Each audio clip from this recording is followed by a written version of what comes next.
So I got something super cool for you today, Mia.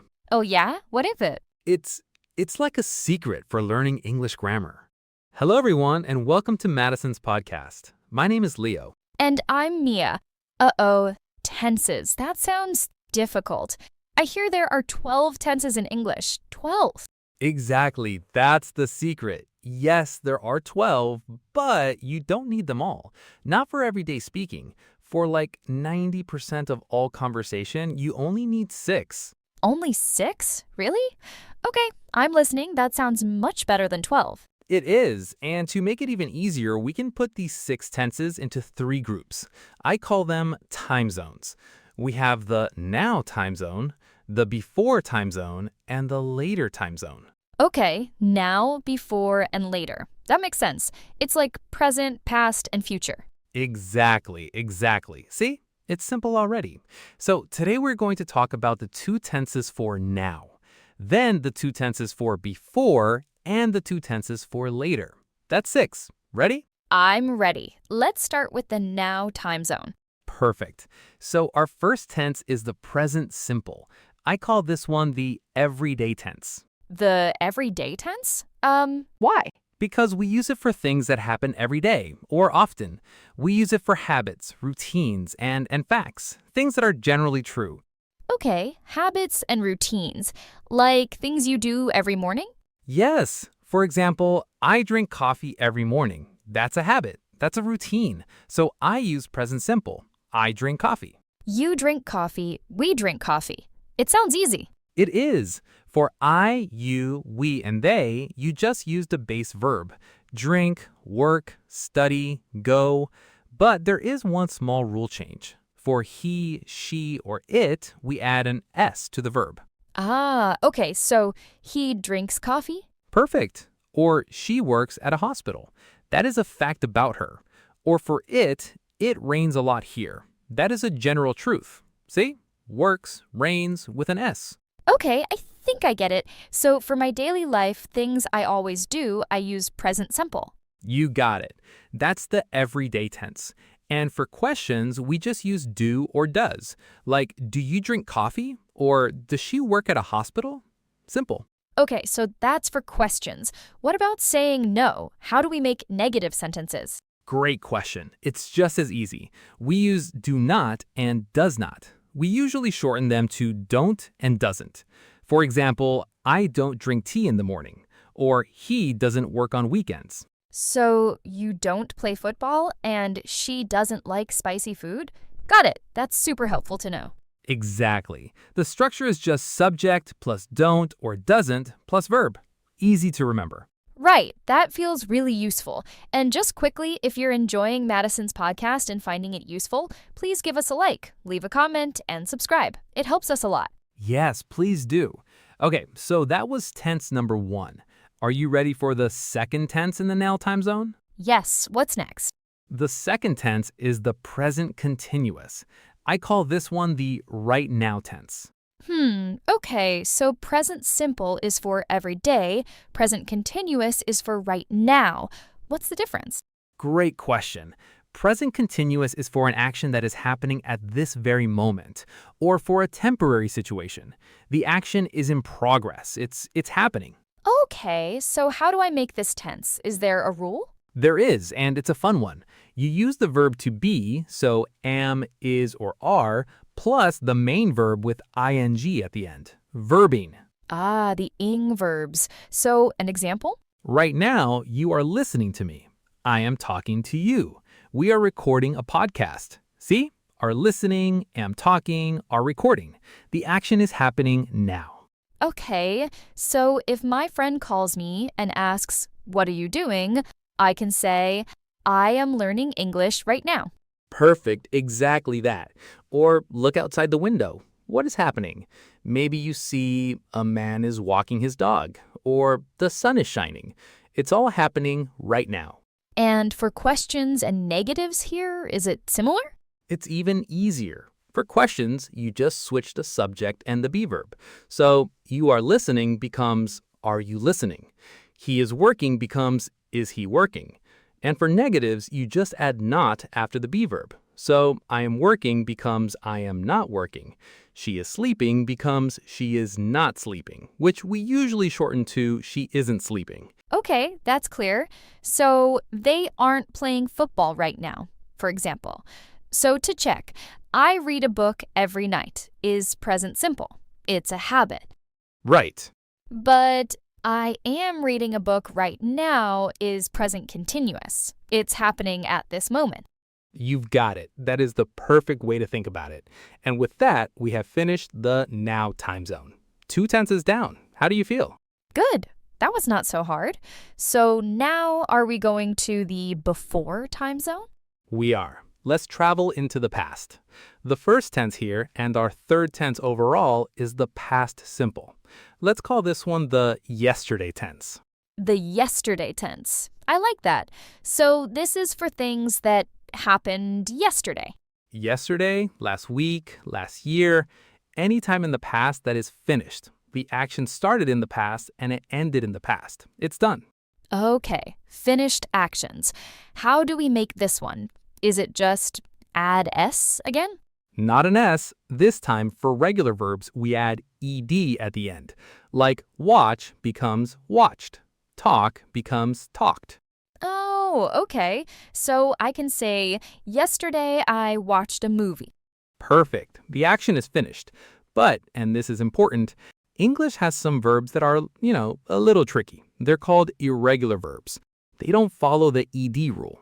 Irregular. Uh-oh. So no ed? What happens? They change completely. For example, the verb go in the past simple becomes went. So you say, we went to the park last weekend, not goed. Okay, go becomes went. What about, eat? Good one. Eat becomes ate. I ate pizza for dinner last night. You have to learn these irregular ones, but there aren't too many common ones. And for questions, it's easy. We just used a word did. Did you watch a movie? Where did you go? Right. So past simple is for finished actions. Some verbs use ed and some are special irregular verbs. What about negatives in the past? Is it like the present where we use don't?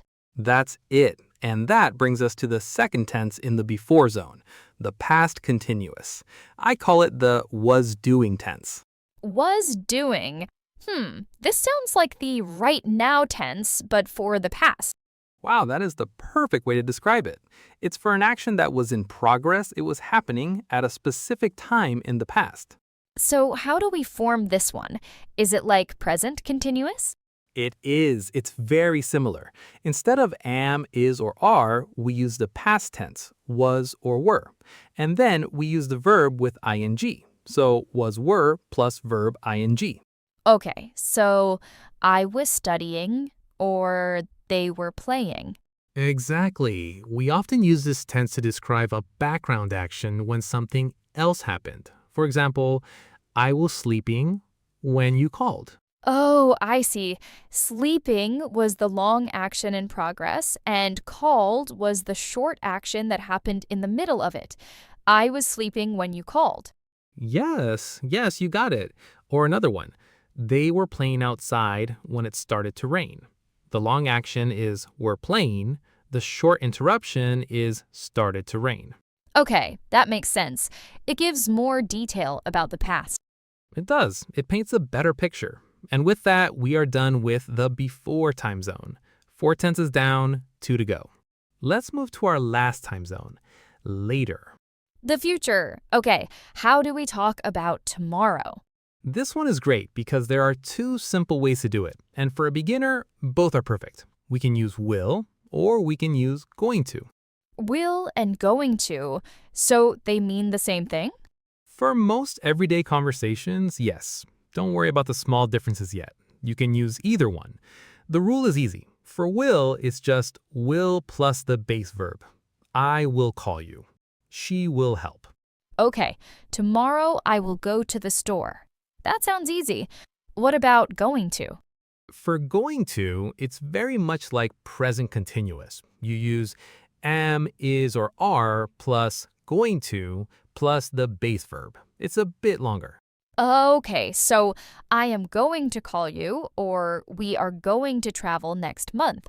Perfect. And you see, I will call you and I am going to call you mean basically the same thing. So you can choose the one you like. It's really flexible. I like having a choice. Okay, so that is tense number 5. That was fast. Right? The future is easy. Okay, this brings us to our sixth and final tense. I call this one the tricky one, but don't worry. Uh-oh, the tricky one. Why is it tricky? It's called the present perfect, and it's tricky because it connects the past and the present. It's like it lives in both the before and the now time zones. I call it the have done tense. The have done tense. Okay, so when do we use it? We use it to talk about our experiences, things we have done in our life, but we don't say exactly when. The specific time is not important. Like, traveling? Yes, perfect example. You can say, I have visited Paris. It means sometime in your life you did this. When? We don't know. It's just your experience. I see. So if I say I visited Paris in 2019, that's past simple because I say the time. Exactly. But if you just say it as an experience, I have visited Paris, that's present perfect. Okay, so how do we make it? I hear the word have in the name. You do. The rule is have or has plus something called the past participle. Past participle. Uh-oh. It's okay. For regular verbs, it's easy. The past participle is the same as the past simple. It ends in ed. So she has finished her work. Finished. Simple. And what about for the irregular verbs? They have special forms. You know how go becomes went? The past participle is gone. So you say, he has gone to the store. Or eat becomes ate, and the past participle is eaten. I have eaten snails. Okay, so this one takes a little more practice, but it's for life experiences. I get it. I have never seen a lion. That is a perfect sentence for the present perfect. And that's it. That's all 6 tenses. We did it. Wow, okay. My head is full. Can we do a quick review of everything? Great idea. A recap. Let's take one topic and put it through some of the tenses. What topic should we use? Let's use coffee, like from the beginning. Coffee it is. Okay, so first tense, present simple, the everyday tense. How would you say it? I drink coffee every day. It's a habit. Perfect. Now, tense 2, present continuous, the right now tense. Imagine you have coffee right now. I am drinking coffee. The action is happening now. Excellent. Let's jump to the before time zone. Past simple, the yesterday tense. Remember, drink is irregular. Right. Drink, drank. I drank coffee yesterday morning. Finish. You're a star. Okay, now let's go to the later zone, the future. Use will. I will drink coffee tomorrow. And with going to? I am going to drink coffee tomorrow. Fantastic. And now for the last one, the tricky one, present perfect. Talk about coffee as a life experience. The past participle of drink is drunk. Okay. I have drunk coffee in many different countries. Yes, that's it. That's the whole system. Now, before, and later. It makes it so much easier, you know? It really does. Seeing them all together like that with one topic really helps. So for everyone listening, we have a little practice task for you. The best way to learn this is to use it. Yes, do it right after the podcast. What should they do, Leo? Choose a topic, any topic, like food or your family or your day. And then I want you to write one sentence for each of the 6 tenses we talked about today. Or just 3 maybe. One for now, one for before, and one for later. That's a great idea. Make it personal. Talk about your real life. It will help you remember. It really, really will. Don't worry about being perfect. Just try. And that is our episode for today. We hope this made English tenses a little less scary. I think it did. Thank you everyone for listening. Before you go, try the practice task and tell us your 3 sentences in the comments and subscribe so you don't miss the next episode of Madison's podcast. We'll see you next time. Bye for now. Bye.